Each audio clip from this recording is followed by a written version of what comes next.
মঙ্গলের সঞ্চার আগামী 3 এপ্রিল থেকে 7 জুন পর্যন্ত কর্কট রাশিতে। কালপুরুষের এনার্জি, পাওয়ার হাউস, শক্তি উৎপাদক গ্রহ মঙ্গল তিনি কিন্তু অবস্থান করে থাকবেন তার নিচস্থ হওয়ার ক্ষেত্রে, অর্থাৎ কর্কট রাশিতে। মিথুন রাশির ক্ষেত্রে মঙ্গল কিন্তু ষষ্ঠপতি এবং একাদশপতি, দুইটি প্রপার উপচয় স্থানের অধিপতি মঙ্গল তিনি দ্বিতীয় রয়েছেন। অর্থাৎ চেষ্টা করব, খাটবো, পরিশ্রম করব, আয় উন্নতি বাড়বে, সেখান থেকে অল্প বিস্তর সেভিংস করব, এই বিষয়টি কিন্তু প্রমিনেন্ট। এই মঙ্গলের দৃষ্টি পড়বে আপনার পঞ্চম ভাবের উপর, এবং যেহেতু পঞ্চম ভাবের উপর দ্বিতীয় ভাবস্থ মঙ্গলের দৃষ্টি পড়ছে, মঙ্গল ষষ্ঠপতি, এই ক্ষেত্রে বাক্যের কারণে প্রেমে আঘাতপ্রাপ্তির একটা সম্ভাবনা সৃষ্টি হতে পারে। পঞ্চম ভাবে মঙ্গলের দৃষ্টি পড়বার কারণে সন্তানের স্বাস্থ্য, সন্তানের বিহেভিয়ার, এগুলিও নিয়েও কিন্তু কিছুটা দুশ্চিন্তা মিথুনের ক্ষেত্রে সৃষ্টি হতে পারে।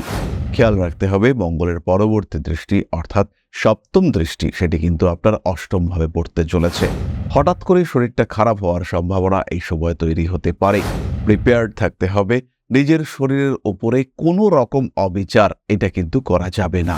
যেই মুহূর্তে দেবগুরু বৃহস্পতি মে মাসের 14 তারিখে প্রবেশ করবেন মিথুন রাশিতে, সেই সময় থেকে এই মঙ্গল কিন্তু অনেক বেশি অ্যাক্টিভ হয়ে উঠবেন। এই সময়টাকে যদি মিথুন কাজে লাগাতে পারেন, সেই ক্ষেত্রে তার এগিয়ে যাওয়ার রাস্তা অনেকটাই সুগম হয়ে উঠবে, সাকসেস রেট বাড়বে, এবং সবচেয়ে বড় বিষয় যেটি অর্থনৈতিক ক্ষেত্রে সাফল্য, সেটা চরমভাবে বাড়তে দেখতে পাওয়া যাবে।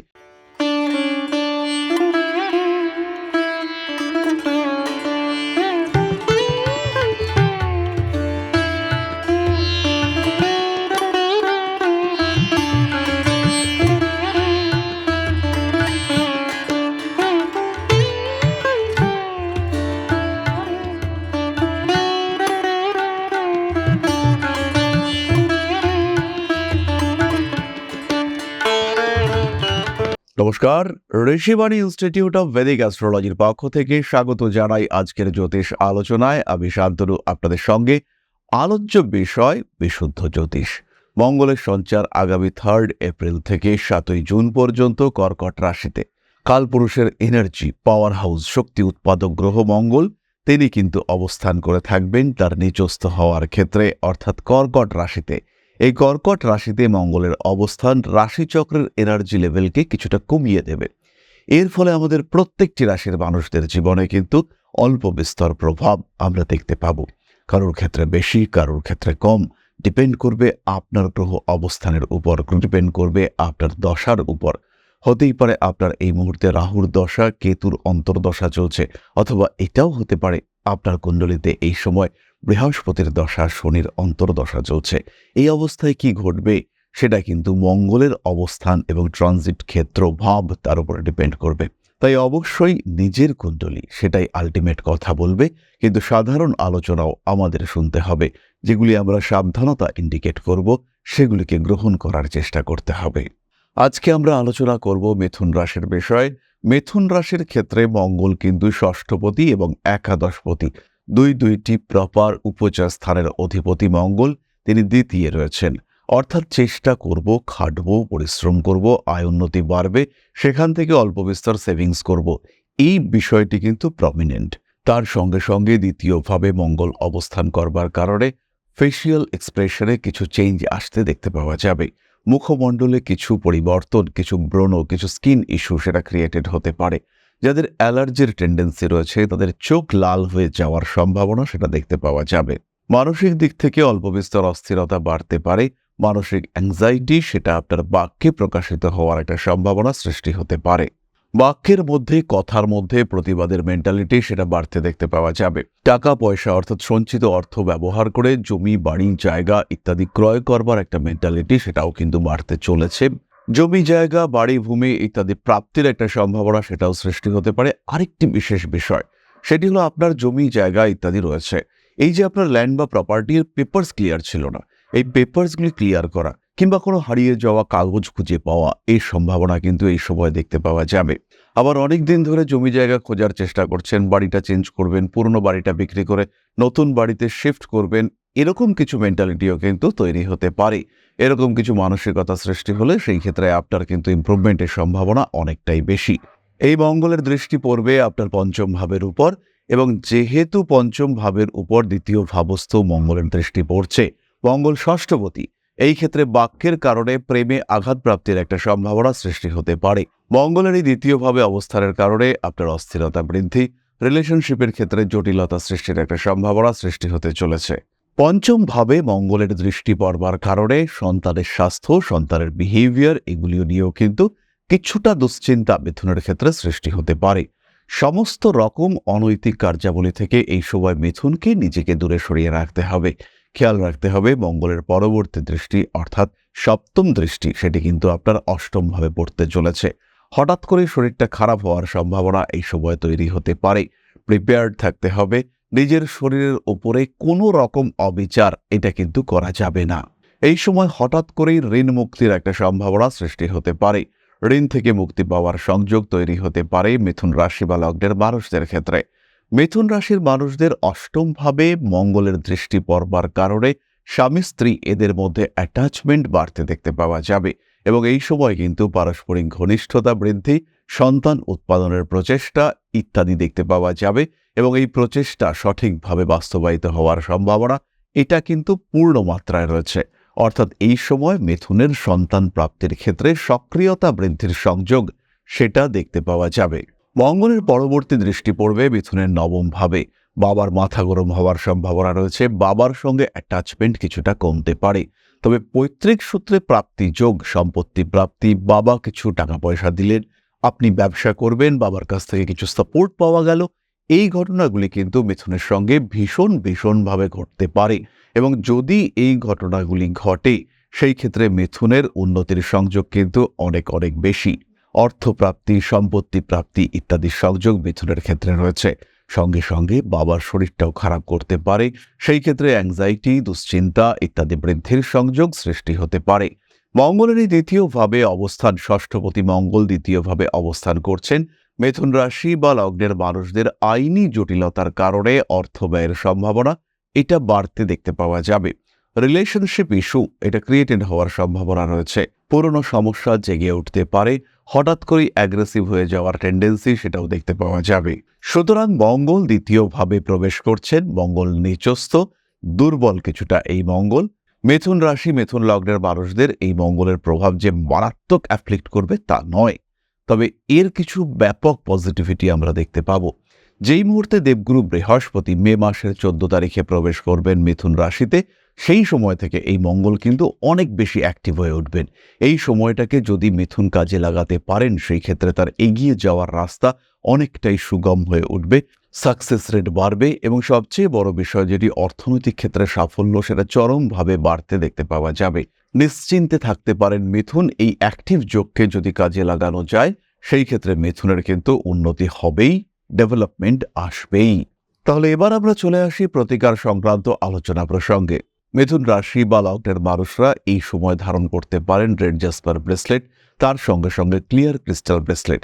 আমাদের মূলত সেকেন্ড হাউসটাকে প্রোটেক্ট করতে হবে। বেসিক্যালি মঙ্গলের রেমেডি নেওয়ার কিন্তু কোনো প্রয়োজন নেই, কিন্তু মঙ্গলের উপস্থিতির কারণে দ্বিতীয় ভাব যাতে ক্ষতিগ্রস্ত না হয় তার প্রচেষ্টা আমাদেরকে করতে হবে। তামার পাত্রে জলপান এইটা কিন্তু কর্কট রাশিস্থ মঙ্গলের একটা খুব ভালো প্রতিকার। আমরা বেটার রেজাল্ট পাবো এই কাজটি করলে পরে। এর সঙ্গে সঙ্গে নবগ্রহ স্তোত্র পাঠ করবেন বগলামুখী মায়ের মন্ত্র। তাহলে এবার আমরা চলে আসি আলোচনার পরবর্তী পর্যায়ে, আপনাদের প্রশ্নে জ্যোতিষের উত্তর। তবে তার আগে একটি ছোট্ট বিষয় আপনাদের সঙ্গে শেয়ার করতে চাইব। পরম ব্রহ্ম মিলন মঠ ও সেবাশ্রম অধ্যাত্ম, সেবা এবং প্রকৃতি পূজনে সম্পূর্ণ নিয়োজিত একটি সংস্থা। সম্পূর্ণ স্বেচ্ছাসেবী এবং সমাজ কল্যাণমূলক এই সংস্থা আমরা এগিয়ে চলেছি মানুষের পাশে দাঁড়ানোর লক্ষ্যে। এই প্রসঙ্গে দীর্ঘদিন ধরেই আমরা বিভিন্ন এলাকায় বেশ কিছু কাজ করে আসছি। আপনাদের সহযোগিতা, আপনাদের পাশে দাঁড়ানো, আপনাদের হাতে হাত মিলিয়ে এগিয়ে নিয়ে আসার চেষ্টা, আপনাদের সহযোগিতা, আপনাদের পাশে দাঁড়ানোর প্রয়াস, এই সমস্ত কিছুই আমাদেরকে এগিয়ে নিয়ে চলেছে। আমাদের পাথেয় হয়ে উঠেছে আপনাদের ভালোবাসা। বিগত বেশ কিছুদিন ধরেই আমরা বিভিন্ন অনগ্রসর এলাকায় কাজ করে চলেছি। কখনো আমরা শিশুদের মধ্যে শিক্ষা উপকরণ বিতরণ করেছি, কখনো আমরা পুজোর পোশাক বিতরণ করেছি, কখনো তাদের খাদ্যের ব্যবস্থা করেছি।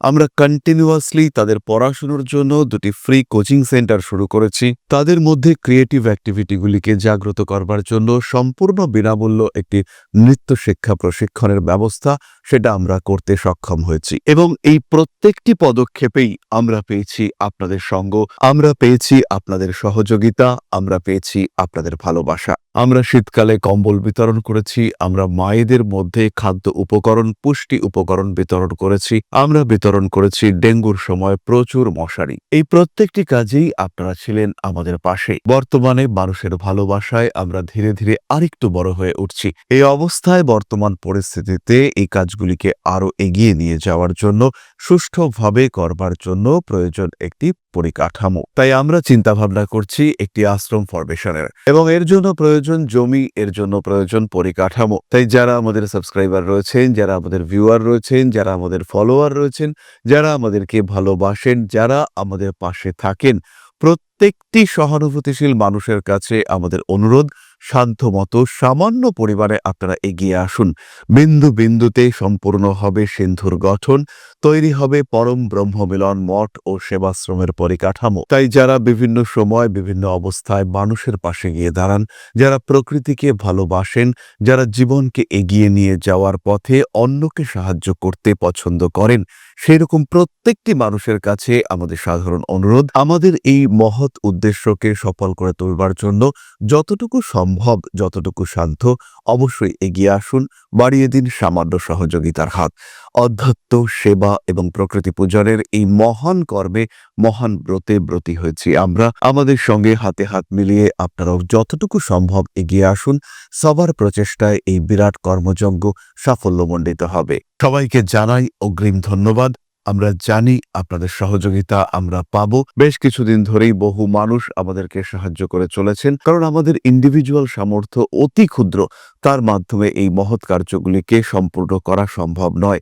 তাই প্রত্যেকের ছোট্ট ছোট্ট সহযোগিতার হাত আমাদেরকে এগিয়ে নিয়ে চলেছে। আমরা এগিয়ে চলেছি সাফল্যের লক্ষ্যে। আপনাদের ভালোবাসা এভাবেই আমাদের পাশে থাক, আমরা সফল হবই। তাহলে এবার আমরা চলে আসি আপনাদের প্রশ্নে। প্রশ্ন করেছেন দুলকি গাইন, জন্ম তারিখ 12-10-2015, জন্ম সময় 10টা 15, জন্মস্থান কলকাতা। আমার প্রশ্ন, রাশি কি, লগ্ন কি, কোন বিষয়ে পড়াশুনো করলে ভালো হবে, খেয়ে উঠলেই আবার খেতে ইচ্ছে হয় কেন, জানাবেন প্লিজ। দুলকি, তোমার বৃশ্চিক লগ্ন এবং কন্যা রাশি। একদম সম্পূর্ণ জেনারেল লাইনে পড়াশুনো করা এবং তারপরে গভর্নমেন্ট সার্ভিসের চেষ্টা করা, এটাই তোমার জন্য উচিত।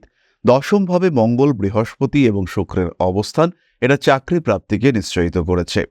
এবার তোমার সবচেয়ে ইন্টারেস্টিং প্রশ্নে আমরা আসি। খেয়ে উঠলেই আবার খেতে ইচ্ছে করে, এই ইচ্ছেকে কিন্তু সবসময় প্রশ্রয় দিতে হবে।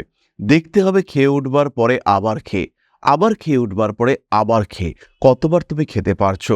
যদি বেশ কয়েকবার তুমি খেতে পারো, একবার সম্পূর্ণ পেট ভর্তি খেয়ে উঠবার পরে যদি তুমি আবার খেতে পারো, সেইবার খেয়ে উঠবার পরে যদি তুমি আবার খেতে পারো, তাহলে তুমি কিন্তু বিশ্বের একজন আশ্চর্য ব্যক্তি হিসেবে পরিচিত হবে। তাই একেবারেই দুশ্চিন্তা না করে দেখতে হবে কতবার তুমি খেতে পারো। লগ্নে শনির উপস্থিতি রয়েছে, আমার মনে হয় তুমি অবশ্যই সফল হবে। এই খাওয়ার উপরে ভিত্তি করে তোমার জীবনে একটা বড় পরিবর্তন দেখতে পাওয়া যাবে। তাহলে দুলকির জন্য রইল একরা শুভ কামনা। আজকের আলোচনা আমরা আর দীর্ঘায়িত করব না। সবাই সুস্থ থাকুন, ভালো থাকুন। মা শ্রী শ্রী আদি শক্তির আশীর্বাদ আপনাদের জীবনকে আরো আরো আরো সমৃদ্ধ করে তুলুক। জয় মা আদি শক্তি। নমস্কার।